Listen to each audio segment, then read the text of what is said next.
T-Bone and Heather on Star 98.3 and 97.7 The Bay. 12 minutes after 8 o'clock, 8:12. Good morning, everyone. Welcome to the show. Morning. Hope you are doing well.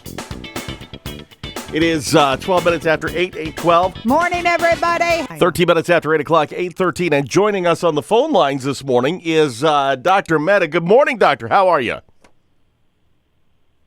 Maybe. Hold on. Wait a second. Oh, there we go. Hi. Good morning, doctor. How are you? Hey, good morning. Thanks Good for morning. having me. Hey, Well, thank you so Monica, it's so nice to have you back on the show. I talked to you a little bit on Friday to get everything squared away with the time and stuff for today's show.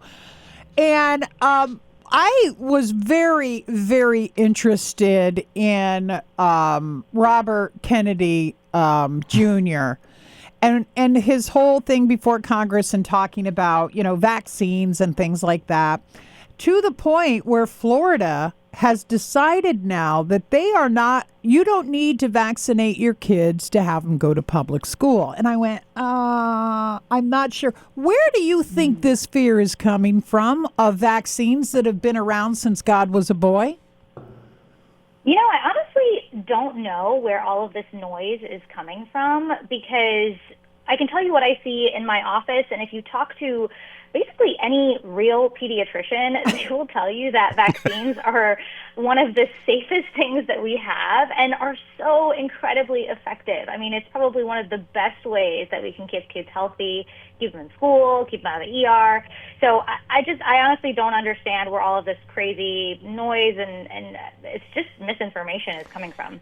So, I believe you have kids, right? I do. I have a son. He's a year old now. Okay, and at so some point, it's it's going to be time for him to get shots. You're going to vaccinate him, right?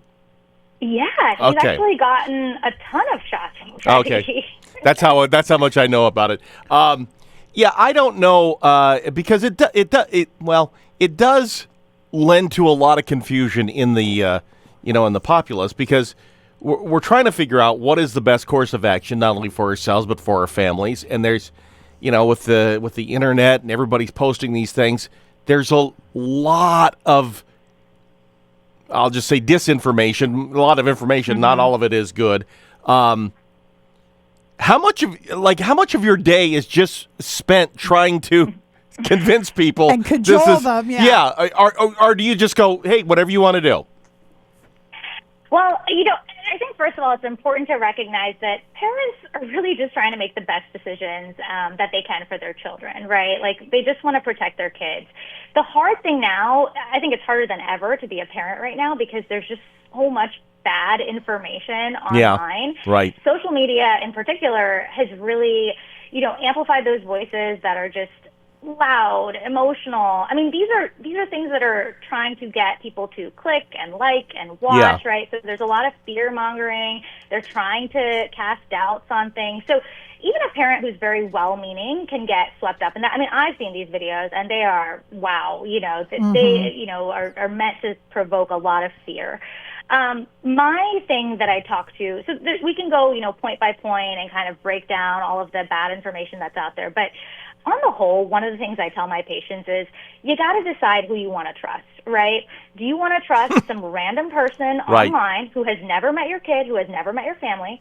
Or are you going to trust your doctor, your pediatrician, who has been there for you? When you first brought that baby home, they were 3 days old. Who was there in the office, telling you, oh, yeah, this is normal and that's normal?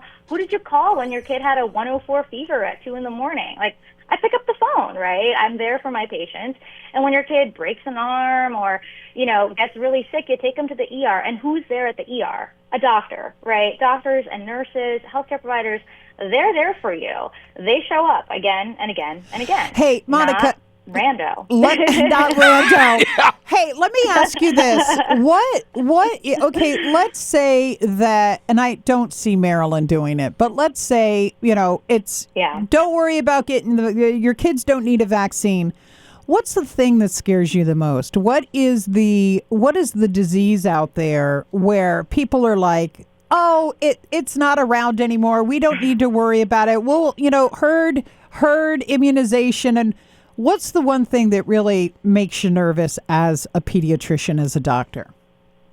So measles measles in particular makes me very nervous because it is still spreading in other parts of the country. But I think the other thing is, people have never seen things like polio or diphtheria or pneumococcal meningitis. Right. And there's a reason for that. That's because the vaccines work, right? So you can go to other countries, like in Africa and third world countries, and you can see these diseases, and you can see how much these kids suffer. But I don't want that for my community. Well, right. It seems like we're going the wrong. You know that little T-shirt everybody wears where it shows, like the evolution of man. There's like a monkey and a gorilla, and there's a guy walking. Yeah. It seems like we're going the other way here. When it comes to information, anyway, it seems like we're going the other way. I don't know what is going on. I remember when I was a kid, we had a diphtheria outbreak in Alaska. And, I was in Alaska, so they rounded us all up. They took us down to the school. We all got a shot. Guess what? None of us got diphtheria. Right. Pretty good, right? Hey, let me ask you this, because I know a lot of people are out there listening. They're like, you know what? I had the MMR when I was, I don't even know how old I was. I was maybe, I don't know, in elementary school or whenever. What about adults, Monica? Do I need a booster? Because I'll get a booster tomorrow for measles or mumps or rubella. Am I still good? I love that question because it's so funny. The grandparents are more than willing to get extra doses of anything to protect their grandchildren. Right? Yeah, right. And it's so awesome. So most adults actually did receive at least one dose, if not 2 doses, of the MMR vaccine, and the vaccine is very effective. So if you got 1 dose, you're covered like 92%. If you got 2, 98%. If you're not sure, though, just talk to your doctor. They can order a blood test to see if you have the antibodies, and then if you don't for some reason, you can get a booster. But if you were born before 1957, you're totally good because you were either exposed to it or you had it yourself. And then if you were born after 1957, talk to your doctor. But if you know that you got at least 1 dose, you're good. You should be really well protected. Okay, I did. I need to ask you this too. One of the big things for people of Generation X right now, and for older Americans, baby boomers, this whole shingles thing. If my kids get the chickenpox vaccine at a young age, does that mean in adulthood they don't have to worry about shingles? Did we just get rid of shingles? How does that work? Yeah, exactly. So what? Yes, you. Well, you definitely. I mean, I guess it is possible to still get shingles even though you've gotten a chickenpox vaccine, but it would be much less common. It is much milder than if you had actually gotten like the chickenpox disease itself. So, wow. Yeah. These kids today get everything. They do get everything. I need to get the shingles vaccine because I had chickenpox twice. So it's in my system. I have the virus in my system, but I've never received the shingles vaccine. So that's something, because lately, there's like a few people in my life that have shingles, and it's brutal. I mean, it's painful, and this stuff is rough, it's man. really, really bad.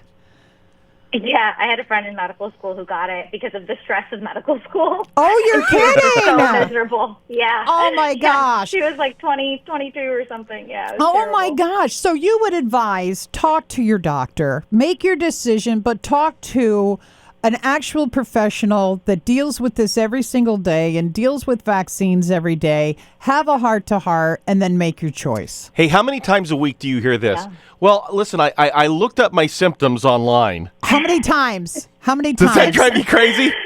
Well, ChatGPT now, it seems like, has become a doctor. Sure, right.